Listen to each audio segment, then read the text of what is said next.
Now, what influence did this kind of Confucian combination of Neo-Confucianism and ritual hegemony? What did kind of influence did that have on the religious life of your typical Korean person living during the Joseon Dynasty?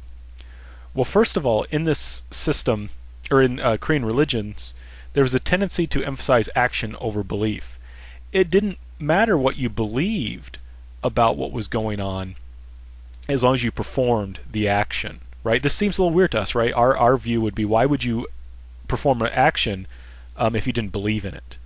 But to them, that's not what was important. And I'll explain why using the example of ancestor worship. Now, there was a Koreans would worship their ancestors, and what you did in proper ancestor worship is you would take you would have a spirit tablet on which you would write the name of the ancestor, and there would be a hole in it so that when you perform the ancestor rites, the spirit could descend into the tablet through the hole. And then you would offer, you would get together with your family. The women would cook food and produce wine and food, and the men would offer it, right? And I want to stress, the women didn't actually worship the ancestors; the men did. And then they were the ones that would make this offering, so that and the spirit would descend and they would offer it to it, and the spirit would then eat the spiritual nature of the food, and the men and women would then share and eat the leftover material portion of the food. Now, here's the key thing. It didn't matter. You didn't actually have to believe that the spirits entered the tablets. You didn't have to even believe that the spirits existed. What was important was that you performed the ritual itself. And this is because there was a belief that rituals almost acted in a sacramental fashion. That is, when you receive the sacrament in the Catholic view, baptism or the Eucharist or anything like that, it doesn't just symbolize something; it actually does something, right? Baptism doesn't just symbolize you being washed clean; it actually washes you clean of original and actual sin. Well, Confucians believed something similar. They thought if you performed this ritual of ancestor worship, it wouldn't just express your filial piety, your love and respect towards your parents or your ancestors, it would actually make you more filial. And this was especially a concern to the government because there was a tendency to connect father and king. And it makes sense, right? If you're a good son or a good daughter, you're more likely that respects your parents, you're more likely to also be a loyal subject that respects your king. Conversely, if you disobey your parents, you're more likely to disobey your king. And so this is why one of the accusations against Catholics, because they wouldn't perform ancestor worship, was they had no king and no father. What's also another important aspect of the Korean religious situation was that rather than had communities of belief like we do, we have a Catholic community of belief. We're all joined together based on our shared belief in the Catholic Church, the Catholic faith, and so forth. They had ritual communities. And these were people who were banded together within a community that performed specific rituals. So, for example, there were rituals that officials would carry out together. There were rituals that a village would carry out together. And there were rituals that a family would carry out together. And you could be a member of several ritual communities all at the same time, and that they all performed these different rituals. So the basis of your kind of religious life was not so much what you believed, but where you lived and what groups you were a member of. And as I pointed out earlier, there was a connection between your gender and the kind of religion you practiced. Women tended to go to Buddhist monks and nuns or to shamans for their religious needs. Men less so. They tended to be more Confucian, more concerned with this worldly issues, and tended to try and avoid those kinds of people, shamans and monks, or if they did deal with them, to deal with them secretly. And like I said, women produced the food for ancestor rites. They prepared it. They didn't eat it. Or I'm sorry, they didn't take part in the ritual itself. Similarly, there was also connection between status. So in the early part of the Joseon Dynasty, they actually had rules about who could perform what who could worship what ancestors. So if you were really high status, you could worship like 4 generations of ancestors. On the other hand, if you were really low status, you could only worship your parents. And this basically fell apart because everyone wanted to worship as many ancestors as possible so they could claim to be high status. Similarly, only for a while, Korean kings would worship heaven, and really only the king was allowed to do that. right? He wouldn't allow the other people to worship heaven. But then the Korean king said, actually, it's not even appropriate for me to worship heaven. Only the Chinese emperor can worship heaven. So your status kind of determined who you could worship, and the higher status you were, in a sense, the higher the god you could worship. And I should also point out that part of the religious life is connected to this desire for stability.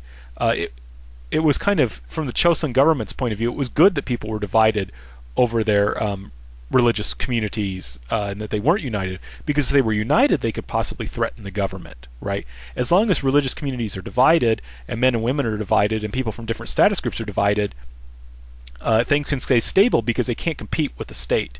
But if they ever should unite, if you would ever have a religion that would unite people based on, despite differences in gender and status and so forth, that could threaten the state. And that's one reason Catholicism was such a big problem. So how did Catholicism get to Korea? Well, in China and in Korea, the people speak very, very different languages. In fact, in China, people speak many, many different languages. And this is one reason why Chinese use ideograms in order to write. You know, when we write in English or in another Western language, right, we have an alphabet, and it tells you how the word is pronounced. In Chinese, you have a symbol that, well, a part of that symbol may give you a clue about how the word is pronounced. The key thing about the symbol is the meaning, right? And what this means is that even though people may read the symbol using very, very different pronunciations, they all understand the meaning because of the symbol itself, right? Because it's kind of a little picture. And so what this means is that Chinese people, even though they couldn't understand what they were saying to each other, because they're from different regions and so speak different dialects, if they knew how to read and write Chinese, they could communicate that way. And it was the same for Koreans. They couldn't. Most Koreans couldn't speak Chinese, but if you were an elite Korean, you had to learn how to read and write it. So what this meant was that Koreans could get books from China and read them. Now, there was a missionary who came to China in the late 16th century named Matteo Ricci, and he was one of the founders of the Chinese mission, and he was a Jesuit. And as Jesuits were and are very educated people, they know a lot and tend to be very, very sharp guys.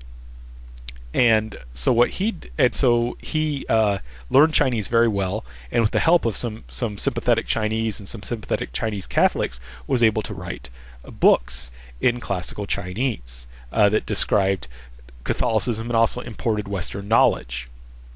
And so he wrote some very, for example, he has one book called The True Meaning of the Lord of Heaven, which he wrote in classical Chinese, and which came into Korea and influenced a lot of Koreans. Now, part of Ricci's approach to his mission, he used science for evangelization. He was a smart guy. He knew a lot of Western science, and he also knew some memory tricks and some other things that Chinese people were interested in learning. And he and the other missionaries also knew about astronomy. And they would write books on astronomy explaining how astronomy worked. Now, this was very important because in China, there was a belief called the mandate of heaven. And basically, people believed that as long as the emperor was a virtuous person, he had the mandate of heaven, and was therefore his rule was correct and right. If he became immoral and was no longer virtuous, heaven would become displeased and would send signs such as earthquakes and famines and strange weather and so forth to warn him to mend his ways and become moral again, lest he lose the mandate of heaven. And when you lost the mandate of heaven, you got overthrown and a new dynasty was established. Now this is key. Where does astronomy fit in? Well, if something like an eclipse happened or a comet and it wasn't predicted, that was a sign that you had lost the mandate of heaven, or that heaven was giving you kind of a warning. On the other hand, if you successfully predicted a comet or an eclipse or something like that, that proved that you had the mandate of heaven. So the Chinese were government, of course, was very interested in having good astronomers who could predict these kind of things, because it helped them maintain the right to rule. So what Ricci and other Jesuit missionaries did was they would write books on astronomy, and many of them, not Ricci himself, but some of his compatriots, would become astronomers working for the Chinese government. And they basically argued, they said, see, look, we know a lot about the heavens, so we also know about heaven and the Lord of heaven, which is God, and so you should listen to us, because we know the scientific knowledge, we know how the heavens work, therefore we also know how heavenly things work, how God works, so you should listen to us about this. Moreover, do you remember how earlier I told you that there was kind of ancient Confucianism, which believed in heaven, which was kind of like God, and Neo-Confucianism, which said there was no, that this heaven was just kind of an impersonal force. It wasn't like God at all. Well, Ritchie argued that Confucians had lost the way by following this kind of Neo-Confucianism, that they needed to return to original Confucianism, which emphasized this kind of idea of God, or heaven as God. And then Ritchie went on to argue that Catholicism then fulfilled this original Confucianism by telling you more about God and about the church and about Jesus Christ and so forth. And so this is kind of the strategy that these missionaries followed in China, and of course these books were written in Chinese and could come to Korea. Now, there was, at first, and these books started coming into Korea in the early 17th century. Now, at first, Koreans said, well, this scientific knowledge is great, but we don't need this religious stuff. This is all silly. We don't need to deal with this. And they basically ignored the religious component for about 100 years. Until the 18th century, there was a famous and very influential Neo-Confucian scholar named E. Ik. And he actually took the books seriously. And while he didn't become a Catholic, and he was very critical of many Catholic ideas, he did say these Catholics, we need to take them seriously even though we disagree with them, and they actually have a few things they can teach us, especially in terms about how to develop our virtue. So he was critically open. And he was also connected to a political faction known as the Southerners, because they originally lived on the south side of Seoul. And I'm going to come back to that. Now, some of his students and some of their students and so forth, there's a long line of students connected to him, went beyond him, and they said, actually, this religious stuff makes a lot of sense. And especially they accepted this idea that Ritchie's idea that Catholicism fulfilled Confucianism. They read the Neo-Confucian texts, the Confucian texts, and they didn't agree with the Neo-Confucian interpretation that allegorized heaven. They said, wait a second, heaven seems to be something like this God that these Catholics are talking about. Maybe there's something else, or maybe there's something to their religion. Moreover, Neo-Confucianism really emphasized that you could become a sage, which is kind of a Confucian idea of a saint, on your own. You have to do it yourself. And if you really try hard enough and you're really morally sincere, you'll become a sage. Well, the problem was people weren't becoming sages, and they were very frustrated by this. And some of these students, they were frustrated by their inability to become a sage, and they looked at Catholicism and they saw this idea, this teaching on grace, that not only that God would actually help you to be good, right? You don't have to just do it on your own. There's this higher being who will help you become virtuous by giving you grace. Moreover, Catholicism offered an explanation. Why is it that it's so difficult for me to become a saint? Well, it's because you're a morally frail person because of original sin, right? And God's grace will help you to overcome your original sin to become a better person, to become more virtuous. And this was very attractive to Neo-Confucians, or people from this tradition, this general Confucian tradition, or people schooled in Neo-Confucianism, because it had such a strong emphasis on virtue. Moreover, Catholicism also had the idea of forgiveness, that if you messed up, you could be forgiven.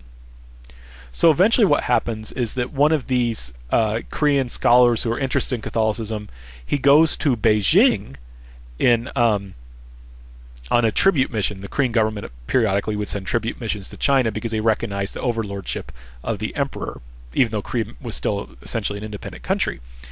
And in 1784, this scholar named Lee Seung-hun went to Beijing and was baptized. And this happens in 1784. And he returns to Korea and starts baptizing people himself. And so by the time that the first missionary comes to Korea in 1795, there's already several thousand Korean Catholics. And this is important. This is the only case I know of in which Catholicism was imported to a country. Usually a country has to wait till missionaries come. But in this case, Koreans actually went out and brought Catholicism to themselves.